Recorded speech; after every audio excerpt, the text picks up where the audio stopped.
પોરબંદરના સાંસદ રમેશ ધડુકે દિલ્હી ખાતે કેન્દ્રીય રેલ મંત્રી અશ્વિની કુમાર સાથે રૂબરૂ મુલાકાતમાં વિવિધ પ્રશ્નોની ચર્ચા કરી, જેમાં પોરબંદર વિસ્તારના લોકોની મુસાફરીની સગવડતા માટે પોરબંદરથી અમદાવાદ કસ્તુરબા ગાંધી એક્સપ્રેસ નામની ઇન્ટરસિટી ટ્રેન શરૂ કરવા અને જેમાં ઉપલેટા, ધોરાજી, જેતપુર, ગોંડલ સ્ટોપ આપવામાં આવે તેવી રજૂઆત કરવામાં આવી। સાથે જ પોરબંદરથી હરિદ્વાર સુધીની સુદામા એક્સપ્રેસ નામની એક નવી ટ્રેન શરૂ કરવા પણ રજૂઆત કરાઈ, જેથી સૌરાષ્ટ્રના લોકોને હરિદ્વાર ગંગાજી જવાની સારી સગવડતા મળી રહે।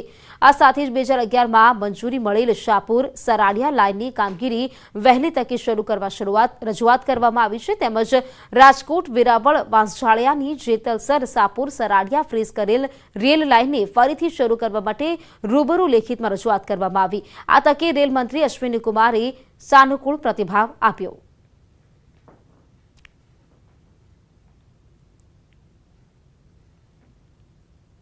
નર્મદાના ડેડિયાપાડા તાલુકામાં 2 વર્ષથી તૈયાર સિવિલ હોસ્પિટલનું લોકાર્પણ ક્યારે થશે તે એક મોટો સવાલ છે।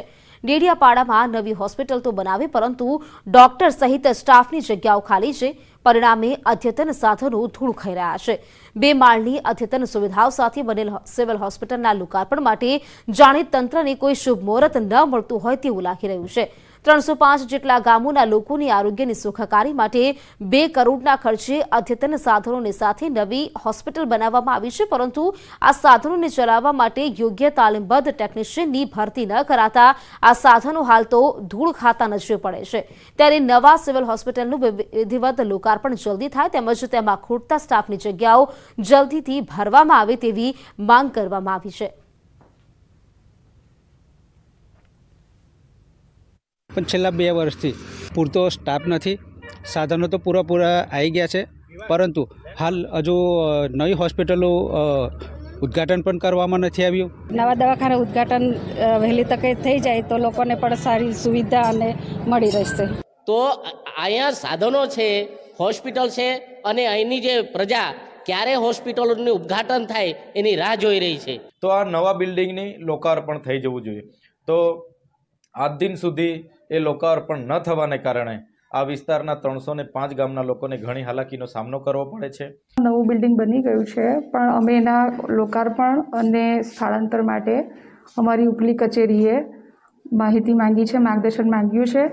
જ્યારે ઉપરથી કહેવામાં આવશે તમે આ તારીખે ચાલુ કરો લોકાર્પણ કે સ્થળાંતરની શરૂઆત કરો, તે રીતે અમે ત્યારે સ્થળાંતર કરીશું। નર્મદા જિલ્લો અતિ પછાત અને આદિવાસી જિલ્લો ગણવામાં આવે છે, ત્યારે અહીં જે સારવારની જે સુવિધાઓ છે સરકારે તો આપી છે, પરંતુ તંત્રના નિષ્કાળજીના કારણે આજે તમે બતાવવા જઈ રહ્યો છે કે જ્યાં ડેડિયાપાડાની જે મોટી હોસ્પિટલ તો બનાવી દેવામાં આવી છે, 2 વર્ષથી આ હોસ્પિટલ બનેલી છે, પરંતુ જેના છે સાધનો છે, જે બેડ છે, એ તમામ વસ્તુ જે છે એ ધૂળ ખાઈ રહી છે। કારણ એટલું છે કે આ હોસ્પિટલમાં તમામ સાધનો તો આપી દેવામાં આવે છે, પરંતુ જેનું લોકાર્પણ કરવામાં નથી આવ્યું। ખાસ વાત કરીએ તો જે આ બેડ તમને બતાવવા જઈ રહ્યો છે, જે આ બેડ 2 વર્ષથી અહીં મૂકી દેવામાં આવ્યા છે અને જે ધૂળ ખાઈ રહ્યા છે। આ તમામ જે દર્દીઓ હોય છે જેને હોસ્પિટલમાં તો લાવવામાં આવે છે, જે જૂની હોસ્પિટલ છે તેમાં લાવવામાં આવે છે, પરંતુ ડૉક્ટરોનો સ્ટાફનો અભાવ અને ડૉક્ટરોના અભાવના કારણે જે દર્દીઓ હોય છે જે વધુ સારવાર માટે રિફર કરી દેવામાં આવે છે। એટલે કહી શકાય કે જે સુરત, વડોદરા કાં તો રાજપીપળામાં રિફર કરાતા અનેક દર્દીઓ છે જેમના મોત પણ થાય છે।